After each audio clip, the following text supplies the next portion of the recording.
Okay, இதை விரிவாக பார்ப்போம். உங்கள ரொம்ப உற்சாகமா வந்து இந்த ஆழமான பகுப்பாய்வு பகுதிக்கு நான் வரவேற்கிறேன். ம், ஆமா.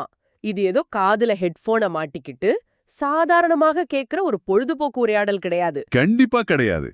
இது வந்து வங்கித் தேர்வுகளுக்கு தயாராகிற உங்களுக்கான பிரத்யேகமான ஒரு வழிகாட்டி. அதிக நேரம் எடுத்துக்காம நாம நேரடியா விஷயத்துக்கு வந்துடலாம். சரி, ஆரம்பிக்கலாம். இன்னைக்கு நாம ராமேக்ஸ் அகாடமி வழங்குற பிப்ரவரி 26, 2026க்கான தினசரி தலையங்க வார்த்தைகள், அதாவது டெய்லி எடிட்டோரியல் வொக்காபுலரி பகுப்பாய்வை தான் பார்க்க போறோம். எந்த ஒரு வார்த்தையையும் நம்ம மிஸ் பண்ண போறதில்ல. கொடுத்த அதே வரிசையில தமிழ் மற்றும் ஆங்கிலத்துல ரொம்ப ஆழமா கத்துக்க போறோம். நாங்க தான் உங்க ராமேக்ஸ் ஆங்கில ஆசிரியர்கள். பேங்க் எக்ஸாம் கண்ணோட்டத்துல ஒவ்வொரு வார்த்தையும் உங்களுக்கு எப்படி பயன்படும் அப்படிங்கறத நாங்க விளக்க போறோம். தொடங்கலாமா? கண்டிப்பா. ஆனா இன்னைக்கு பகுப்பாய்வுக்குள்ள நுழையறதுக்கு முன்னாடி ஒரு சிறப்பான மேற்கோளோட தொடங்கினா ரொம்ப நல்லா இருக்கும்னு தோணுது. சொல்லுங்க கேப்போம். Success is the sum of small efforts repeated day in and day out. அருமை. அதாவது வெற்றிங்கிறது நாளுக்கு நாள் திரும்ப திரும்ப செய்யப்படுற சிறிய முயற்சிகளின் கூடுதல். எக்ஸாக்ட்லி. பேங்க் எக்ஸாமா இருந்தாலும் சரி, எந்த ஒரு போட்டி தேர்வா இருந்தாலும் சரி, இங்கிலீஷ் வார்த்தைகளை கத்துக்கிறதுல உங்களுடைய நிலைத்தன்மை, என்ன சொல்றது, அந்த கான்சிஸ்டன்சி தான் ரொம்ப முக்கியம். ஆமா, அந்த பயணத்துக்கு வழிகாட்டத்தான் இந்த ஆழமான பகுப்பாய்வு.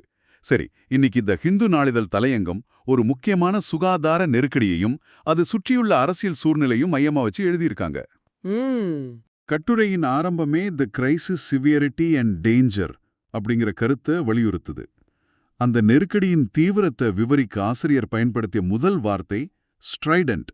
ஸ்ட்ரைடன்ட். இது வெறும் சத்தமான குரலை குறிக்கிற வார்த்தையா? இல்ல, இது அதை விட கொஞ்சம் ஆழமானது. ஸ்ட்ரைடன்ட் அப்படின்னா கடுமையான அல்லது harsh or forceful point of view அப்படின்னு சொல்லலாம். ஓ, அப்போ ஒரு விவாதத்துல வைக்கப்படுற கடுமையான வாதங்கள். ஆமா, இத நீங்க பேங்க் எக்ஸாம்ல ரீடிங் காம்ப்ரிஹென்ஷன் பகுதியில அடிக்கடி பார்க்கலாம்.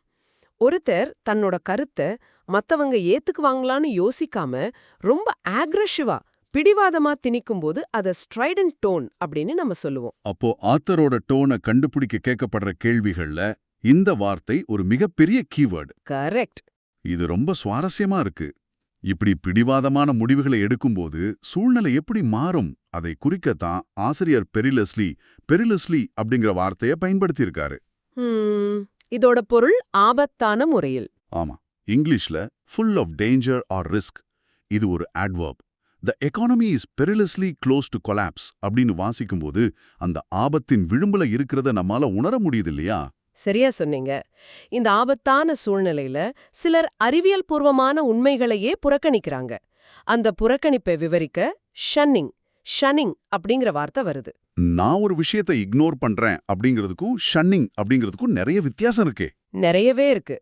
பர்சிஸ்டன்ட்லி அவாய்டிங் ஆர் ரிஜெக்டிங் அப்படிங்கறதா இதோட சரியான விளக்கம். அதாவது ஒரு விஷயத்தை அல்லது ஒரு நபரை தொடர்ந்து மிக திட்டமிட்டு தவிர்க்கிறது அல்லது நிராகரிக்கிறது. ஆமா, இப்போ க்ளோஸ் டெஸ்ட்ல இக்னோரிங் மற்றும் ஷன்னிங் ஆகிய 2 வார்த்தைகளுமே ஆப்ஷன்ல இருந்தா சூழ்நிலையின் தீவிரத்தை பொறுத்து நீங்க ஷன்னிங் அப்படிங்கறத தான் தேர்ந்தெடுக்கணும். இது எக்ஸாம்க்கு ரொம்ப யூஸ்ஃபுல்லான ஒரு பாயிண்ட். சரி, அவங்க எதை புறக்கணிக்கிறாங்கன்னா எபிடமிக் அப்படிங்கிற ஆபாயத்தை. இதோட தமிழ் அர்த்தம் தொற்று நோய் பரவல், அதாவது வைட் ஸ்ப்ரெட் இன்ஃபெக்ஷஸ் டிசீஸ். ஒரு குறிப்பிட்ட பகுதிக்குள்ள மிக வேகமா பரவற நோயை இது குறிக்கும். இந்த நோயின் அறிகுறிகளை விளக்கும்போது மருத்துவத்துறை சார்ந்த ஒரு வார்த்தை வருது.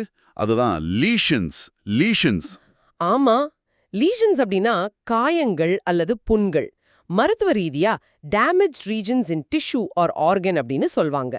தோல்ல அல்லது உள்ளுறுப்புகள்ல ஏற்படுற பாதிப்பை இது குறிக்கும். ரீடிங் காம்ப்ரிஹென்ஷன்ல அறிவியல் அல்லது மருத்துவம் சார்ந்த பேசேஜஸ் வரும்போது இது போன்ற வார்த்தைகளோட அர்த்தம் தெரிஞ்சிருக்கிறது ரொம்பவே ஹெல்ப் பண்ணும். கண்டிப்பா, கேள்விகளை ஈஸியா புரிஞ்சுக்கலாம். இங்கதான் விஷயம் ரொம்ப இன்ட்ரெஸ்டிங் ஆகுது. ஒரு நெருக்கடியை பத்தி பேசிட்டோம். அடுத்து இதை எப்படி தீர்க்கிறது? அதற்காக கட்டுரை தி சொல்யூஷன் வேக்சினேஷன் புரோட்டோகால் அப்படிங்கிற தளத்துக்கு நகருது. தீர்வை நோக்கி போகும்போது முதல்ல பயன்படுத்தப்படுற வார்த்தை எக்ஸ்க்ளூசிவ்லி. இதோட பொருள் முற்றிலும் அல்லது பிரத்யேகமாக. இங்கிலீஷ்ல to the exclusion of others only. இது வேற எதையும் சேர்த்துக்காம ஒண்ணு மட்டுமே சார்ந்து இருக்கிறத குறிக்கும். அந்த தீர்வு எங்க கிடைக்கும் அப்படிங்கறத சொல்றதுக்கு டெசிக்னேட்டட் டெசிக்னேட்டட் அப்படிங்கிற வார்த்தை பயன்படுத்தப்பட்டிருக்கு. இதோட தமிழ் அர்த்தம் நியமிக்கப்பட்ட. ஆமா, official appointed for a purpose அப்படிங்கிறது ஆங்கில விளக்கம். ஒரு குறிப்பிட்ட பணிக்காக அதிகாரப்பூர்வமா நியமிக்கப்படும் நபரையோ அல்லது இடத்தையோ இது குறிக்கும். உதாரணமா டெசிக்னேட்டட் ஹாஸ்பிட்டல்ஸ் அப்படின்னு செய்திகள்ல படிக்கும்போது அந்த மருத்துவமனைகள் இந்த குறிப்பிட்ட சிகிச்சைக்காக மட்டுமே அரசால் நியமிக்கப்பட்டுள்ளன அப்படிங்கிறது உங்களுக்கு எளிதா புரியும். இந்த இடங்கள் எப்படி இருக்கணும்? அவை எக்விப்டாக இருக்கணும். அதாவது தயாரிக்கப்பட்ட அல்லது தேவையான வசதிகளுடன் கூடிய. இங்கிலீஷ்ல supplied with necessary items or skills. இத புரிஞ்சுக்க ஒரு ரியல் லைஃப் உதாரணம் சொல்லலாம். நீங்க பேங்க் எக்ஸாம்க்கு உங்களை எப்படி தயார்படுத்திக்கிறீங்க? நிறைய மாக் டெஸ்ட் எழுதி கிராமர் ரூல்ஸ் படிச்சு உங்களை நீங்களே எக்யூப் பண்ணிக்கிறீங்க இல்லையா? அதுபோலதான் மருத்துவமனைகளும் தேவையான உபகரணங்களோட தயாரா இருக்கணும். ரொம்ப அருமையான ஒப்பீடு. ஆனா எந்த ஒரு தீர்வா இருந்தாலும் அதுல சில அட்வர்ஸ் விளைவுகள் இருக்க வாய்ப்பு இருக்கு. இதோட பொருள் பாதகமான, இங்கிலீஷ்ல ஹார்ம்ஃபுல் ஆர் அன்ஃபேவரபிள். மருந்துகளோட பக்க விளைவுகளை பற்றி குறிப்பிடும்போது அட்வர்ஸ் எஃபெக்ட்ஸ் அப்படின்னு சொல்லுவாங்க. இந்த வார்த்தை எரர் ஸ்பாட்டிங் கேள்விகள்லயும் ரொம்ப முக்கியம். ஏன்னா இது எப்போதுமே ஒரு நெகட்டிவ் மீனிங் தான் தரும். இதை தொடர்ந்து வர்ற வார்த்தை இம்யூனைசேஷன். இம்யூனைசேஷன் இதோட தமிழர்த்தம் நோய் தடுப்பு. Process of making an individual immune அப்படின்னு இங்கிலீஷ்ல சொல்லுவாங்க. ஆமா, தடுப்பூசி மூலமா ஒருத்தருக்கு நோய் எதிர்ப்பு சக்தியை உருவாக்குற செயல்முறை இது. தடுப்பூசி பத்தி பேசின பிறகு தலையங்கம் இந்த செயல்முறையோட நோக்கம், காலம் மற்றும் நிலைத்தன்மை பத்தி விவாதிக்குது. இது எக்ஸாம்க்கு தயாராகிற உங்களுக்கு ரொம்ப நெருக்கமான ஒரு டாபிக்னே சொல்லலாம். இந்த இடத்துல ரெஜிமென் அப்படிங்கிற வார்த்தை வருது. எனக்கு ஒரு சின்ன டவுட். ரிஜீம் அப்படிங்கிறதுக்கும் ரெஜிமென் அப்படிங்கிறதுக்கும் என்ன வித்தியாசம்? நிறைய ஸ்டூடெண்ட்ஸ் குழப்பமடைகிற இடம் இதுதான். ரிஜீம் அப்படின்னா ஆட்சி அல்லது அரசாங்க அமைப்பு. ஆனா ரெஜிமென் அப்படிங்கிறது சிகிச்சை முறை அல்லது கட்டுப்பாடான முறை. ஓஹோ. இங்கிலீஷ்ல a prescribed course of treatment. ஒரு நோயாளிக்கு டாக்டர் பரிந்துரைக்கிற கடுமையான உணவு அல்லது மருந்து முறையை இது குறிக்கும். இதை தொடர்ந்து இந்த திட்டங்களை எப்படி செயல்படுத்துறாங்க அப்படிங்கறத விளக்க டிப்ளாய்டு அப்படிங்கிற வார்த்தை வருது. அதாவது பயன்படுத்தப்பட்டது. brought into effective action. ராணுவ வீரர்களை களத்துல இறக்குறதையோ அல்லது மருத்துவ குழுக்களை செயல்படுத்துறதையோ இது குறிக்கும். அந்த பழங்கள் எப்படி இருக்கணும்? அவை adequateஆக இருக்கணும். இதோட பொருள் போதுமான, satisfactory in quality or quantity. போதுமான வளங்கள் இருந்தாலும் வெற்றிக்கு என்ன தேவை அப்படிங்கறத அடுத்த வார்த்தை அழகா சொல்லுது. பர்சிஸ்டன்ட். இதோட தமிழர்த்தம் தொடர்ச்சியான. இங்கிலீஷ்ல continuing firmly. நான் இதை உங்களுடைய எக்ஸாம் ப்ரிப்பரேஷனோட இணைக்க விரும்புறேன். தடைகள் வந்தாலும் விடாப்பிடியா இருக்கிறதே பர்சிஸ்டன்ட்.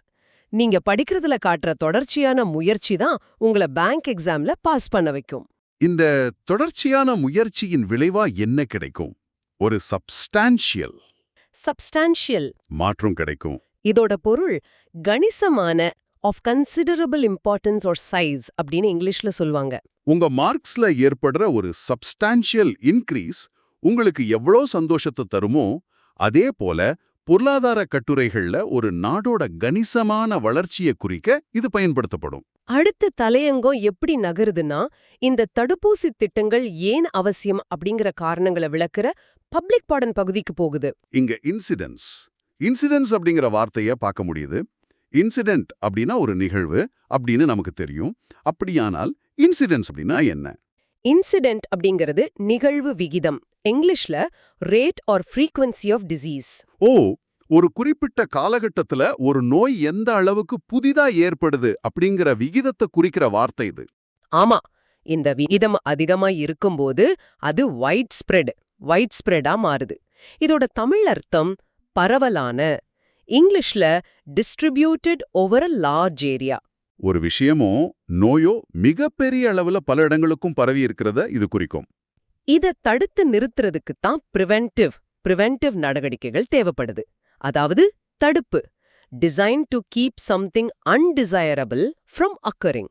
ஒரு கெட்ட விஷயம் நடக்கிறதுக்கு முன்பே அதை தடுப்பதற்காக எடுக்கப்படும் நடவடிக்கைகள். இந்த நோய் எப்பேற்பட்ட சுமையை உருவாக்குது அப்படிங்கறத வலியுறுத்த ஷியர் அப்படிங்கிற வார்த்தையை ஆசிரியர் பயன்படுத்துறாரு. இதோட பொருள் முற்றிலும் அல்லது மிகவும் அதிகமான. இங்கிலீஷ்ல நத்திங் அதர் தென் எம்பசைசிங் சைஸ் அப்படின்னு பொருள். ஒரு விஷயத்தோட அளவையோ அல்லது தீவிரத்தையோ ஆழமா வலியுறுத்த இது பயன்படும். ஷியர் ஹார்ட் ஒர்க் அப்படின்னு நம்ம சொல்றது போல. இதனால ஏற்படுற விளைவ பேர்டன் அப்படின்னு கட்டுரையில குறிப்பிடுறாங்க. இதோட தமிழ் அர்த்தம் சுமை. லோட் ஆர் ஹெவி ரெஸ்பான்சிபிலிட்டி அப்படின்னு இங்கிலீஷ்ல குறிப்பிடுவாங்க. மருத்துவ கட்டமைப்பின் மீதான சுமையை இது குறிக்குது. இப்போ கட்டுரை பகுப்பாய்வு மற்றும் செயல் அப்படிங்கிற கட்டத்துக்கு நகருது. ஒரு சுமை அதிகரிக்கும் போது அரசாங்கம் உள்ளே வர வேண்டியிருக்கு. இதத்தான் இன்டர்வென்ஷன் அப்படிங்கிறாங்க. இதோட பொருள் தலையீடு. இங்கிலீஷ்ல action taken to improve a medical situation அல்லது பொதுவா ஒரு பிரச்சனையை தீர்க்க உள்ளே நுழைவது அப்படின்னு சொல்லலாம். அரசாங்கம் உள்ளே வந்தவுடன் என்ன செய்யும்? புள்ளி விவரங்களை பார்க்கும். அப்ப பயன்படுற வார்த்தை எஸ்டிமேட்டட். இதோட பொருள் மதிப்பிடப்பட்டது. இங்கிலீஷ்ல ரஃப்லி கால்குலேட்டட் வேல்யூ. துல்லியமா இல்லாம தரவுகளின் அடிப்படையில தோராயமாக கணக்கிடப்படும் அளவை இது குறிக்கும். அடுத்து அவங்க செய்யறது ஸ்கிரீனிங். இதோட தமிழ் அர்த்தம் பரிசோதனை. Testing for presence of disease அப்படின்னு மருத்துவத்துறையிலையும் பொதுவா கண்காணித்து வடிகட்டுவதற்கும் இது பயன்படுத்தப்படும். இங்கே ஒரு மிக அருமையான ஹை லெவல் வார்த்தை வருது. அவர்ட். இதோட தமிழ் அர்த்தம் உறுதிப்படுத்தியது. இங்கிலீஷ்ல ஸ்டேட்டட் ஆர் அசர்டட் ஃபோர்ஸ்ஃபுல்லி. இது ரொம்ப முக்கியமான வார்த்தை. fill in the blanks அல்லது சென்டென்ஸ் ரீப்ளேஸ்மெண்ட் பகுதிகள்ல இந்த வார்த்தை உங்களை குழப்பலாம். ஒரு விஷயத்தை ரொம்ப ஆணித்தரமா உறுதியா சொல்றதே இதோட பொருள். பொதுவா அவர்ட் அப்படிங்கிற வார்த்தைக்கு பிறகு தட் அப்படிங்கிற கன்ஜங்ஷன் வர்றது வழக்கம். உதாரணமா he averred that அப்படின்னு வரும். இத தொடர்ந்து வர்ற வார்த்தை certainty. இதோட பொருள் உறுதிப்பாடு. இங்கிலீஷ்ல the quality of being reliably true. எந்த சந்தேகமும் இல்லாம ஒரு விஷயம் நடக்கும் அப்படிங்கிற உறுதியான நிலையே இது. இப்போ கட்டுரை ஒரு மிகப்பெரிய திருப்பத்தை சந்திக்குது. ஆமா, மருத்துவத்துறையிலிருந்து அரசியல் உத்தி மற்றும் செயலாக்கம் பத்தி பேச தொடங்குது. இங்க ஒரு விஷயத்தை நாங்க தெளிவுபடுத்த விரும்புறோம்.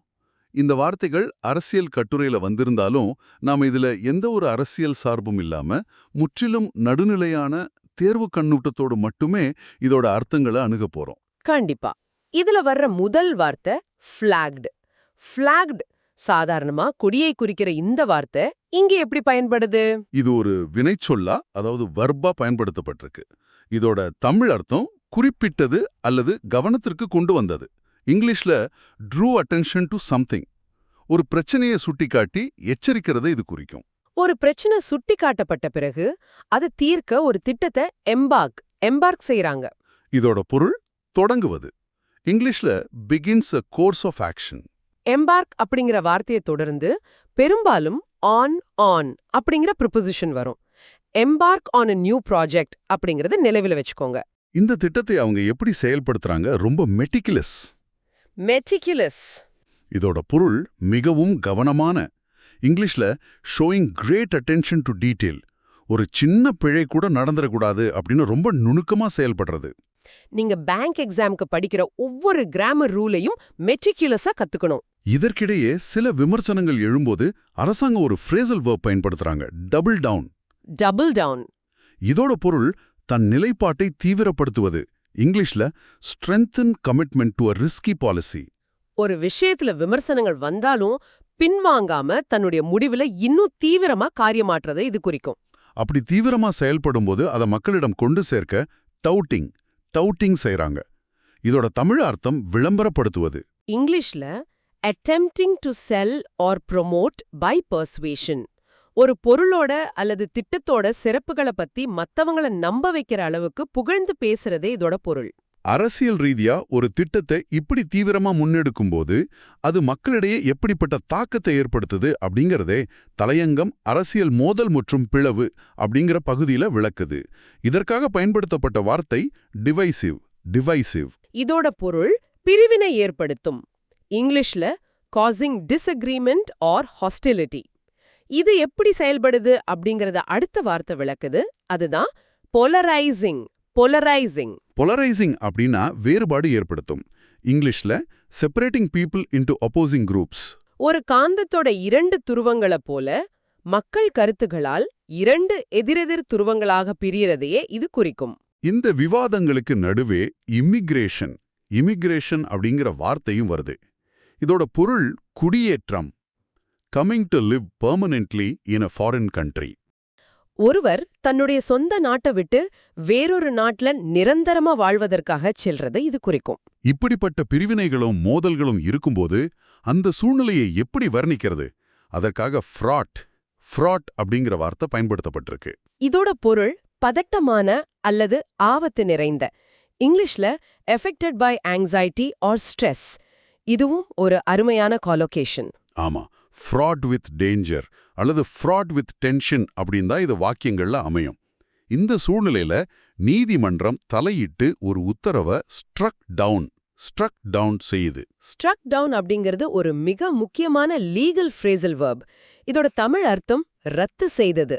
இங்கிலீஷ்ல declared illegal or invalid by court. ஒரு சட்டத்தையோ அல்லது உத்தரவையோ நீதிமன்றம் செல்லாது அப்படின்னு அறிவிக்கிறத இது குறிக்குது. நீதிமன்றம் ரத்து செய்த பிறகு என்ன நடக்குது அப்படிங்கறத தலையங்கம், அதிகாரம் மற்றும் தண்டனை அப்படிங்கிற கோணத்துல பார்க்குது. எதிர்க்கட்சிகள் இத ஸ்லாம் செய்றாங்க. இதோட பொருள் கடுமையாக விமர்சிக்க. இங்கிலீஷ்ல to criticise severely or impose forcefully. ஒருவரை வாய் வார்த்தையால் மிக கடுமையா தாக்குறத இது குறிக்கும். இந்த விமர்சனங்கள் யாருக்கு போய் சேருது? ஸ்வாத் அளவிலான மக்களுக்கு. இதோட தமிழ் அர்த்தம் பரந்த பகுதி. இங்கிலீஷ்ல a broad strip or area. A huge swath of the population அப்படின்னு குறிப்பிடும்போது மக்கள் தொகையோட ஒரு மிகப்பெரிய பகுதியை இது குறிக்கும். இதற்கிடையே சில பனிட்டிவ் நடவடிக்கைகள் எடுக்கப்படுது. இதோட பொருள் தண்டனை நோக்கமுடைய. inflicting or intended as punishment அப்படிங்கிறது இதோட ஆங்கில விளக்கம். இவ்ளோ நடந்தாலும் சம்பந்தப்பட்ட அதிகாரிகள் எப்படி இருக்காங்க? அவங்க அன்டாண்டடா இருக்காங்க. இதோட பொருள் துணிவான. இங்கிலீஷ்ல நாட் டிஸ்கரேஜ்ட் பை டிஃபிகல்ட்டி. எவ்வளோ பெரிய கஷ்டம் வந்தாலும் சோர்வடையாம பயப்படாம துணிச்சலா நிக்கிறது. எக்ஸாம்ல கடினமான டேட்டா இன்டர்பிரேஷன் கேள்விகளை கண்டும் நீங்க இப்படிதான் அன்டாண்டடா இருக்கணும். ஆனா அவங்களோட எதிராளிகள் அவங்கள டிஸ்டெயின் உணர்வோட பார்க்கறாங்க. இதோட தமிழ் அர்த்தம் இகழ்ச்சி. the feeling that someone is unworthy of respect. ஒருவரை மதிப்பதற்கு தகுதியற்றவராக கருதி வெறுத்து ஒதுக்குவது. இது ஒரு பரந்த கண்ணோட்டத்தோட இணைத்து பார்த்தால் இந்த அரசியல் மோதல்கள் பொருளாதாரத்தை எப்படி பாதிக்குது அப்படிங்கறத ஆசிரியர் எழுதியிருக்காரு. இங்க வர்ற முதல் வார்த்தை கான்ட்ரரி. இதோட பொருள் எதிரான.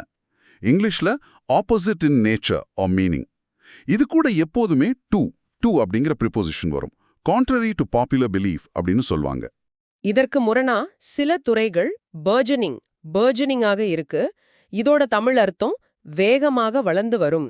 இங்கிலீஷ்ல இன்க்ரீசிங் ராபிட்லி, ஃப்ளரிஷிங். ஒரு நாட்டோட தொழில்துறையோ அல்லது உங்க அறிவோ மிக வேகமா வளர்ச்சி அடையிறத பர்ஜனிங் அப்படின்னு சொல்லுவாங்க. இந்த வளர்ச்சியை குறித்து ஆசிரியர் அல்யூடிங் செய்றாரு. அதாவது மறைமுகமாக கூறுவது. Suggesting or indirectly referring. ஒரு விஷயத்தை நேரடியா சொல்லாம சூசகமா சுட்டி காட்டுறதே இதோட பொருள். இதற்கும் டு அப்படிங்கிற ப்ரிபோசிஷன் வரும். அல்யூடிங் டு த ரீசன்ட் ஈவெண்ட்ஸ் அப்படின்னு பயன்படுத்தலாம். இதை கட்டுப்படுத்த அரசாங்கம் ஹெவி ஹேண்டட் முறைகளை கையாளுவதாக கூறப்படுது. இதோட தமிழ் அர்த்தம் அதிகாரமிக்க அல்லது கடுமையான. இங்கிலீஷ்ல using excessive fours are authority. எந்த ஒரு கருணையும் இல்லாம மிக கடுமையான முறையில அதிகாரத்தை பயன்படுத்துறத குறிக்கிற வார்த்தை இது. இதன் விளைவா நடக்கிறது தான் கிராக்டவுன். இதோட பொருள் கடும் நடவடிக்கை. இங்கிலீஷ்ல severe measures against something illegal. நாம இப்போ இறுதிக்கட்ட தலைப்புகளுக்கு வந்துட்டோம். இந்த உள்நாட்டு பிரச்சனைகள் உலக அரங்கில் எப்படி எதிரொலிக்குது அப்படிங்கறத ராஜதந்திரம் மற்றும் போக்குகள் பகுதி விவரிக்குது. இங்க ஒரு லத்தீன் வார்த்தை வருது, மோடஸ் விவெண்டி. இது எதை குறிக்குது? பேங்க் எக்ஸாமோட மெயின்ஸ் தேர்வுகள்ல இது போன்ற ஃபாரின் வேர்ட்ஸ் அடிக்கடி கேட்கப்படலாம். இதோட தமிழ் அர்த்தம் சமரச ஏற்பாடு. இங்கிலீஷ்ல an arrangement allowing conflicting parties to coexist. கருத்து வேறுபாடு உள்ள இரண்டு நாடுகள் தற்காலிகமா அமைதியா சேர்ந்து வாழ்வதற்காக செய்துக்கிற ஒரு சமரசத்தை இது குறிக்கும். இந்த சமரச குரல்கள் பல நாடுகள்லையும் எக்கோட் ஆகுது. இதோட பொருள் எதிரொலித்தது. இங்கிலீஷ்ல repeated or reflected an idea or sentiment. ஆனா இதற்கிடையே பொருளாதார புள்ளி விவரங்கள் பிளமிட்டிங் ஆகிக்கிட்டு இருக்கு. இதோட தமிழ் அர்த்தம் கடுமையாக வீழ்ச்சி அடைவது. ஃபாலிங் ஆர் டிராப்பிங் ஷார்ப்லி அப்படிங்கிறது ஆங்கில விளக்கம். பங்குச்சந்தை மதிப்போ அல்லது பொருட்களின் விலையோ திடீர்னு அதலபாதாளத்துக்கு சரியறதை குறிக்க இந்த வார்த்தை பயன்படும். ஆனா அரசாங்கம் இது வெறும் எக்ஸாஜரேஷன் அப்படின்னு கூறுது. இதோட பொருள் மிகைப்படுத்தல், representing something as better or worse than reality. ஒரு விஷயத்த அது இருக்கிற உண்மையான அளவை விட மிக பெருசா கூட்டி சொல்றது. இந்த நிலைமைய அவங்க யாரோடனோ ஒப்பிடுறாங்கன்னா அவங்களோட பிரிடெசஸரோடன். இதோட தமிழ் அர்த்தம் முன்னோடி. இங்கிலீஷ்ல person who held office before current holder. ஒரு பதவியில தற்போது இருப்பவருக்கு முன்பாக அதே பதவியில இருந்தவரை குறிக்கிற வார்த்தை இது. மானிக்கிறது தான் இந்த இறுதி தலைப்பு. இதுல வர்ற முதல் வார்த்தை டிசென்சாண்டட். மக்கள் எப்படி உணர்றாங்க? ஏமாற்றம் அடைந்த நிலையில. இங்கிலீஷ்ல டிசப்பாயிண்டட் அண்ட் டிசில்யூஷன்ட். ஒரு விஷயத்தின் மீது ஆரம்பத்தில் இருந்த நம்பிக்கையோ ஈர்ப்போ இப்போ இல்லாம விரக்தி அடையறத குறிக்கும். இதன் விளைவா பிரச்சனைகள் எஸ்கலேட்டிங் ஆகிக்கிட்டு இருக்கு. இதோட தமிழ் அர்த்தம் தீவிரமடையும். இங்கிலீஷ்ல இன்க்ரீசிங் ராபிட்லி இன் இன்டென்சிட்டி. ஒரு பிரச்சனை கட்டுப்போட்ட மீறி பெரிதாகிட்டே செல்றதை இது குறிக்குது. மக்கள் இந்த அரச எப்படி பாக்குறாங்க அப்படிங்கறத குறிக்க பர்சீவ்ட் அப்படிங்கிற வார்த்தை வருது. இதோட பொருள் கருதப்பட்ட அல்லது உணரப்பட்ட. Rewarded in a particular way அப்படிங்கிறது இதோட ஆங்கில விளக்கம். இதை நாம ஆக்டிவ் வாய்ஸ், பாசிவ் வாய்ஸ் கேள்விகள்ல அதிகமா பார்க்கலாம். நிலைமை இப்படி இருந்தாலும் ஆசிரியர் ஒரு அப்பீட்டான குறிப்போட கட்டுரையை முடிக்கிறாரு. இதோட தமிழ் அர்த்தம் உற்சாகமான, இங்கிலீஷ்ல சியர்ஃபுல், ஆப்டிமிஸ்டிக், பாசிட்டிவ். எந்த ஒரு சூழ்நிலையிலையும் நேர்மறையான எண்ணத்தோட நம்பிக்கையா இருக்கிறத இது குறிக்கும். இந்த நம்பிக்கை மக்களை கால்வனைஸ் செய்யணும். இதோட பொருள் உத்வேகமூட்டுவது. இங்கிலீஷ்ல shock or excite someone into taking action. ஒருவரை தட்டி எழுப்பி தீவிரமா செயல்பட தூண்டும் செயலை இது குறிக்குது. மிக அருமை. கொடுக்கப்பட்ட ஒவ்வொரு வார்த்தையும் அதோட அதே வரிசையில நாம தெளிவா பார்த்துட்டோம். இப்போ நாம இன்றைய பகுப்பாய்வோட ரொம்ப சுவாரஸ்யமான பகுதிக்கு வந்திருக்கோம். இடியம் ஆஃப் தி டே, அதாவது இன்றைய மரபுத் தொடர். இன்னைக்கு நாம பார்க்க போற மரபுத் தொடர் ராக் யோர் பிரெயின். இதோட தமிழ் அர்த்தம் தீவிரமாக யோசித்தல் அல்லது மூளைய கசக்குதல். இங்கிலீஷ்ல இதற்கான விளக்கம் to think very hard to recall information or solve a problem. அதாவது ஒரு விஷயத்தை நினைவுக்கு கொண்டு வரவோ அல்லது ஒரு சிக்கலான பேங்க் எக்ஸாம் கேள்விக்கு பதில் கண்டுபிடிக்கவோ நம்முடைய மூளைக்கு அதிக வேலை கொடுத்து தீவிரமா சிந்திக்கிறது தான் ராக் யோர் பிரெயின் அப்படின்னு சொல்லுவாங்க. சரியா? சரியா சொன்னீங்க. இதற்கான ஒரு இங்கிலீஷ் சென்டென்ஸ் நான் வாசிச்சு காட்டுறேன், கவனமாக கேளுங்க. She racked her brains for hours trying to remember the answer. இதோட தமிழர்த்தம் விடையை நினைவு கூற அவள் பல மணி நேரம் தீவிரமாக மூளையை கசக்கினாள். தேர்வுல கடினமான வொகாபுலரி கேள்விகளை பார்க்கும்போது விடைய கண்டுபிடிக்க நீங்களும் இப்படித்தான் மூளையை கசக்க வேண்டி வரும். ஆனா இது போன்ற வார்த்தைகளை தினமும் கத்துக்கிட்டா நீங்க சிரமப்பட தேவையே இருக்காது. அது 100% உண்மை. இன்னைக்கு நாம 50க்கும் மேற்பட்ட முக்கியமான வார்த்தைகளையும் ஒரு மரபு தொடரையும் பார்த்திருக்கோம். இந்த வார்த்தைகள் அனைத்தும் வங்கித் தேர்வுகள்ல எந்த அளவுக்கு உங்களுக்கு கை கொடுக்கும் அப்படிங்கறத நீங்க உணர்ந்திருப்பீங்கன்னு நம்புறேன். தொடக்கத்திலேயே நாம பார்த்த அந்த மேற்கோளை மீண்டும் நினைவில் வச்சுக்கோங்க. கன்சிஸ்டன்சி, அதாவது நிலைத்தன்மை மட்டும்தான் தேர்வுல உங்களை வெற்றி பெற வைக்கும். இப்போ உங்ககிட்ட ஒரு கேள்வியை கேட்கிறோம். இவ்வளவு வார்த்தைகளை இன்னைக்கு நாம அலசி ஆராய்ஞ்சிருக்கோம். இவற்றுல உங்களை மிகவும் கவர்ந்த, உங்களுக்கு பயனுள்ளதாக அமைந்த வார்த்தை எது? What stands out to you? அதை நீங்களே ஒருமுறை வாய் விட்டு சொல்லி பாருங்க, அல்லது ஒரு வாக்கியமா எழுதி பாருங்க. தினமும் த ஹிந்து நாளிதழ் தலையங்கத்தோட இதே போன்ற ஆழமான பகுப்பாய்வு மற்றும் வொகாபுலரி அப்டேட்ஸ்களை தொடர்ந்து பெற ரேமேக்ஸ் அகாடமிய யூடியூப், டெலகிராம், ஃபேஸ்புக், இன்ஸ்டாகிராம் மற்றும் ட்விட்டர் என அனைத்து தளங்கள்லயும் தவறாம ஃபாலோ அண்ட் சப்ஸ்கிரைப் பண்ணுங்க. நீங்க செய்யற இந்த சிறிய செயல்தான் உங்க பெரிய வெற்றிக்கான முதல் படி. முடிப்பதற்கு முன்பாக உங்களுக்காக ஒரு சிந்தனையை கொடுக்க விரும்புறேன். ஆமா, நாம இன்னைக்கு கத்துக்கிட்ட ராக் யோர் பிரெயின் அப்படிங்கிற மரபு தொடரை பயன்படுத்தி நாளைக்கு உங்களுடைய சொந்த முயற்சியில ஒரு புதிய வாக்கியத்தை உங்களால உருவாக்க முடியுமா? அப்படி ஒரு வாக்கியத்தை உருவாக்க நீங்க சிந்திக்கும் போது இன்னைக்கு நம்ம படிச்ச அன்டாண்டட், பெரிலஸ்லி, மெட்டிகுலஸ் போன்ற மற்ற வார்த்தைகளும் உங்களுக்கு தானாகவே நினைவுக்கு வரும். அந்த சிந்தனையோடு நம்பிக்கையா படிங்க, தொடர்ச்சியா படிங்க, உங்களுடைய வெற்றிக்கான பாதையில அடுத்த அடியேத்து வைங்க.